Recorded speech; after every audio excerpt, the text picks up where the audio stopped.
My name is Aisha Rahman. I am 34 now, but the memories still burn like fresh wounds some nights. I sit here in my quiet house by the lake, the one I bought with money no one thought I would ever have, and I think about how I survived what he did to me. People ask why I never remarried, why I live alone with my books and my garden. I tell them the truth is simple. After what Marcus put me through, trust feels like a luxury I can no longer afford. It started small, the way most betrayals do. Marcus and I met in college. He was charming, ambitious, always talking about building something big, a construction company that would make us comfortable. I was studying nursing, working night shifts to pay for both our dreams. We married young at 23 because he said life was too short to wait. I believed him.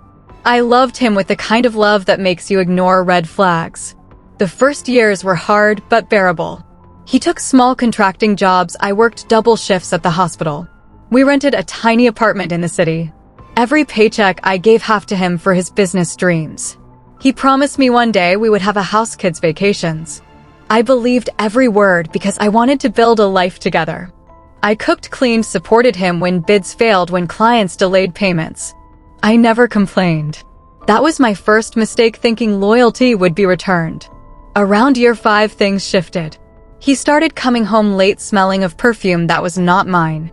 His phone became a fortress locked with new passwords he never shared. When I asked, he laughed it off, said I was paranoid from long hours.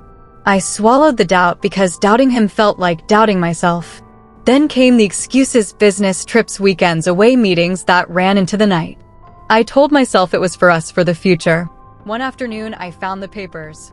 I was sorting old mail looking for a tax document when an envelope from a courthouse in a neighboring county slipped out. Inside was a divorce decree finalized 6 months earlier. My name was there, Aisha Rahman, marked as petitioner, even though I had never stepped foot in that building. My signature was on every page, a perfect forgery, so good it made my stomach turn. He had divorced me in secret while still living in our home, eating my food, sleeping in our bed, using my income to fund his life. I sat on the kitchen floor shaking. The air felt too thick to breathe. How long had he planned this? How many nights had he looked at me and lied?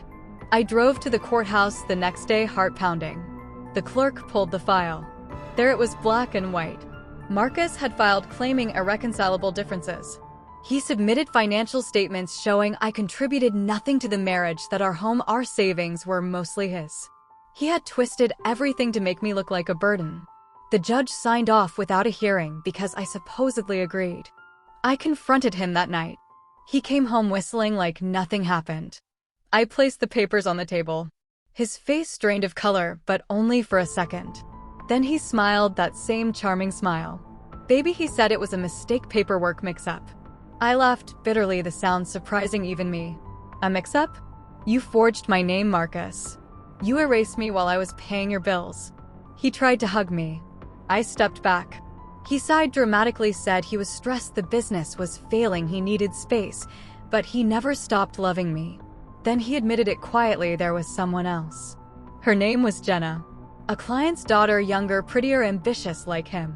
He said it was just emotional at first, then it became more. He divorced me so he could start fresh with her without the guilt of cheating. But he kept living with me because splitting assets would ruin him. I was his safety net, his financial cushion. The pain was physical, like someone had punched through my chest. I had given him 12 years, my youth, my savings, my trust. In return, he stole my identity on paper and replaced me. I asked why he did not just leave honestly. He shrugged, said he did not want drama. Drama. As if what he did was clean. I moved out the next week. I packed only what I could carry in my old car, clothes, books, a few photos of my parents who had passed years ago. I rented a one-room apartment on the edge of town. The rent was cheap, the walls thin, but it was mine. No lies, no forged signatures. I threw myself into work, extra shifts, holidays, doubles, anything to keep my mind busy. Nights were the hardest. I would lie awake replaying every moment, wondering how I missed the signs, how I let someone treat me like disposable. Jenna moved into our old house quickly. I heard from a mutual friend she redecorated everything, threw out my plants, my books, even the dishes I bought with my first big paycheck. Marcus told everyone we grew apart that it was mutual. Mutual. The word made me want to scream. But I stayed silent. I had no energy for fights. I just wanted to survive. Then came the lottery ticket. It was a rainy Thursday after a 16-hour shift. I stopped at a gas station for coffee and something to eat. My hands shook from exhaustion. There was a scratch-off display by the counter. I never played those things, waste of money, I always said. But that day I bought one, a $5 ticket. I scratched it in my car under the streetlight. The symbols matched. First row, second row, third. $18 million. I stared at it numb. My first thought was not joy, it was fear. What if he finds out? What if he tries to claim it? I did not tell anyone at first. I called in sick the next day, drove to the lottery office in disguise, hat, sunglasses, mask. They verified it quietly. The money would come in payments, but I could take a lump sum after taxes, around $11 million. I hired a lawyer, Evelyn, a sharp woman who specialized in protecting women from men like Marcus. She looked at the divorce papers and shook her head. Forgery, fraud, possible theft of marital assets. We could sue, reopen the case. But I said no. I did not want his name tied to my future anymore. I wanted clean freedom. Evelyn helped me set up trusts, blind accounts, investments. I bought a small house far from the city, quiet, with a garden and a view of water. I paid off my student loans, my car, gave money to my sister who struggled with medical bills. I donated to a shelter for abused women because I knew how it felt to be erased. The rest I invested carefully. No luxury cars, no flashy life. Just peace.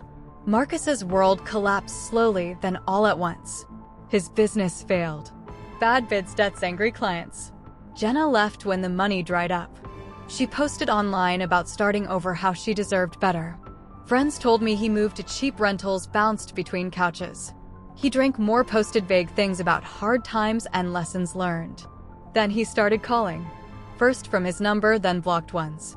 Messages begging to talk, said he made mistakes, he missed me, he never meant to hurt me. I ignored them. One evening, he showed up at my new house. I saw him through the window, disheveled, unshaven, eyes red. He knocked softly, called my name like we were still married. I opened the door but kept the chain on. Aisha, please, he said, voice cracking. I messed up. Jenna is gone, the business is gone. I have nothing. I realize now you were the best thing. I love you. I always did. Just help me a little until I get back on my feet.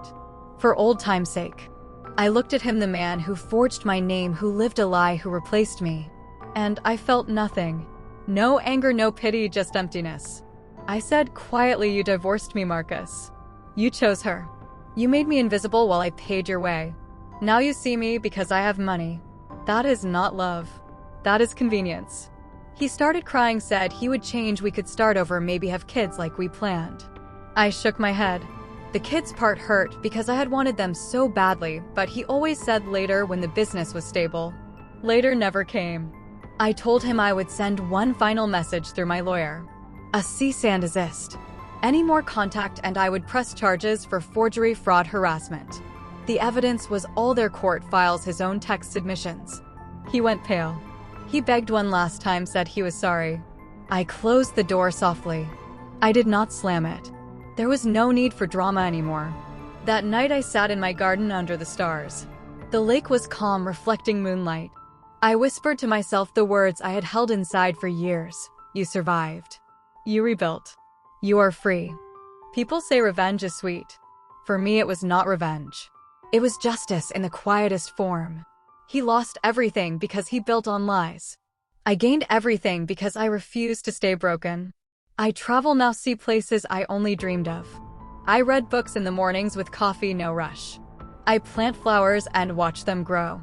Sometimes I think of him and wonder if he learned anything. Probably not. Men like him rarely do.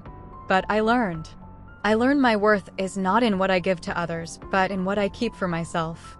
I learned trust must be earned, not assumed.